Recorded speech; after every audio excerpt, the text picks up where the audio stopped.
প্রতিদিন 8 ঘন্টা ঘুমান তারপরও চোখের নিচে কালি যাচ্ছে না, এটা আসলে ঘুমের কারণে না, এটার মধ্যে রয়েছে কিছু বায়োকেমিক্যাল রিয়াকশন।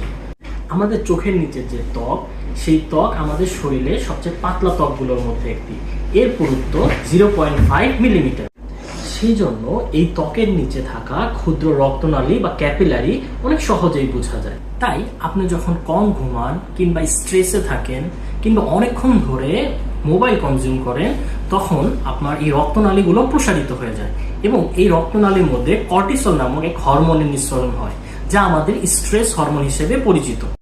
এই অতিরিক্ত কর্টিসল আমাদের শরীরের স্বাভাবিক কার্যক্রমকে বাধাগ্রস্ত করে, যার ফলে আমাদের চোখের নিচে মেলানিন নামক এক হরমোনের নিঃসরণ হয়, যা আমাদের চোখের নিচকে কালো করে দেয়। চোখের নিচে কালি পড়ার আরেকটি গুরুত্বপূর্ণ কারণ হচ্ছে আয়রন ডেফিসিয়েন্সি। আমাদের শরীরে যখন আয়রনের ঘাটতি হয় তখন শরীরে হিমোগ্লোবিনের পরিমাণ কমে যায়, তখন রক্তে অক্সিজেন পরিবহনের মাত্রাও কমে যায়, যার ফলে আমাদের মেলানিন পিগমেন্টের পরিমাণ বেড়ে যায় এবং চোখের নিচে কালি পড়ে। এই জিনের কারণেও আমাদের ডার্ক সার্কেলের পরিমাণ বাড়তে পারে। বয়স বাড়ার সাথে সাথে আমাদের ত্বকে কোলাজেন এবং ইলাস্টিন নামক হরমোনের পরিমাণ কমতে থাকে, যার কারণে চোখের নিচে ডার্ক সার্কেল হতে পারে। অ্যালার্জির কারণেও আমাদের শরীরে ডার্ক সার্কেলের পরিমাণ বাড়তে পারে। অ্যালার্জির কারণে আমাদের শরীরে হিস্টামিন নামক হরমোন নিঃসরণ হয়। এই হিস্টামিন মেলানিনের উৎপাদনকে বাড়িয়ে দেয়, যার ফলে চোখের নিচে ডার্ক সার্কেল তৈরি হয়।